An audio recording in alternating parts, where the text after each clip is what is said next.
মিটতে চলেছে দীর্ঘদিনের দাবি। বালুরঘাট বেঙ্গালুরু এসএমভিটি এক্সপ্রেস ট্রেনের সূচনা করবেন প্রধানমন্ত্রী। দুপুরে 1:45 মালদা থেকে ভার্চুয়ালি ট্রেনের উদ্বোধন করবেন মোদী। আরো ডিটেইলস জানবো আমাদের প্রতিনিধি রূপকের থেকে সরাসরি। রূপক,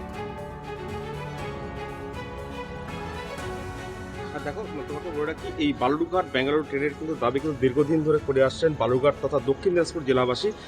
সুকান্ত মজুমদার এখানকার সাংসদ তথা কেন্দ্রীয় শিক্ষা প্রতিমন্ত্রী কিন্তু আশ্বাস দিয়েছিলেন 2024 সালে যখন লোকসভা নির্বাচন হয়, জেতার পরে বলেছিলেন যে বালুরঘাট থেকে ব্যাঙ্গালোর সরাসরি ট্রেন চলাচল করবে। সেই মতো কিন্তু আজকেই শুভক্ষণ, আজকে দুপুর 1:45 কিন্তু বালুরঘাট থেকে যে ব্যাঙ্গালোরের ট্রেন এক্সপ্রেস ট্রেন রয়েছে সেটা কিন্তু উদ্বোধন করবেন ভার্চুয়ালিভাবে মালদা থেকে দেশের প্রধানমন্ত্রী নরেন্দ্র মোদী। সাধারণ মানুষ কিন্তু উৎসুক রয়েছে। গতকাল রাতেই কিন্তু এই ট্রেন এসে পৌঁছেছে বালুরঘাট স্টেশনে। আজ সকাল থেকে কিন্তু সেই ট্রেন ফুল দিয়ে সাজানো হচ্ছে। আর কিছুক্ষণের মধ্যে কিন্তু এই ট্রেন রওনা দেবে ব্যাঙ্গালোরের উদ্দেশ্যে। বেশ, ধন্যবাদ।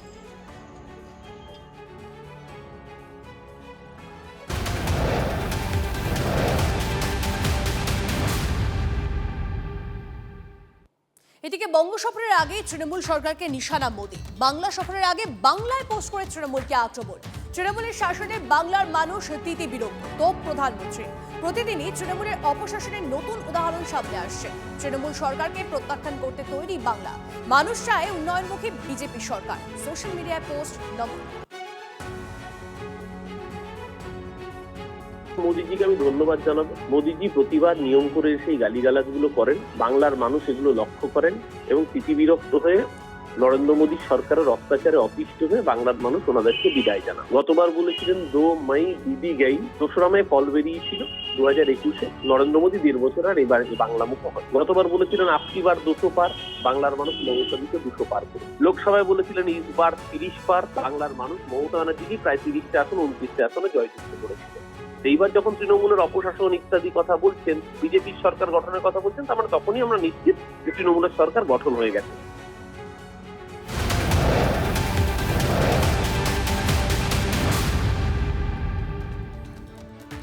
জলপাইগুড়ি সার্কিট বেঞ্চের নয়া ভবনের উদ্বোধনে মুখ্যমন্ত্রী। আজ সার্কিট বেঞ্চের নয়া স্থায়ী ভবনের উদ্বোধন। সূত্রের খবর, রিমোট কন্ট্রোলে দেশের প্রধান বিচারপতি সূর্যকান্ত মুখ্যমন্ত্রী ভবনের উদ্বোধন করবেন। এবং উদ্বোধনের আগে ঠিক প্রস্তুতি কতটা তুঙ্গের, ঠিক কি কি প্রস্তুতি নেওয়া হচ্ছে, সমস্তটা জানবো আমাদের প্রতিনিধি নীলেশ্বর আমাদের সঙ্গে রয়েছেন সরাসরি। নীলেশ্বর, দেখো, প্রস্তুতি কতটা তুঙ্গে না, প্রস্তুতি শেষ। এখন খালি সময়ের অপেক্ষা যে কখন এর উদ্বোধনটা হবে। যেটা আমরা জানতে পেরেছি, আজকে 3টের সময় এই নবনির্মিত যে সার্কিট বেঞ্চ রয়েছে তার উদ্বোধন হবে। এবং এখানে সমস্ত রকম যা যা কাজ ছিল, প্রস্তুতি ছিল, সবই একদম কমপ্লিট। এবং একটা বিশেষ নিরাপত্তা ব্যবস্থাও এখানে তৈরি হয়েছে। পুরো এলাকাকে নিরাপত্তার চাদরে যেমন মুড়ে দেওয়া হয়েছে। এবং এখানে ভিভিআইপি যারা আসছেন তাদের যে ঘরটা, অর্থাৎ যে হ্যাঙ্গার তৈরি করা হয়েছে, সেই হ্যাঙ্গারও সম্পূর্ণ রকম প্রস্তুত হয়ে গেছে। এখন খালি সময়ের অপেক্ষা, জাস্ট খালি উদ্বোধনটার সময়ের অপেক্ষা। যেটা জানা গেছে, এখানে এখন 13টা কক্ষ হয়েছে এবং সুবিশাল এই ভবনে প্রায় প্রচুর ব্যবস্থা, যাবতীয় সমস্ত অত্যাধুনিক ব্যবস্থা থাকছে। এখন যেহেতু এটা সার্কিট বেঞ্চ, অর্থাৎ জলপাইগুড়িতে এখন 19 সাল থেকে যেভাবেই চলছে 4 জাজেস বেঞ্চ, সেটাই কিন্তু এখনো এখানে হবে। কিন্তু এই জায়গায় নজর থাকবে। আপাতত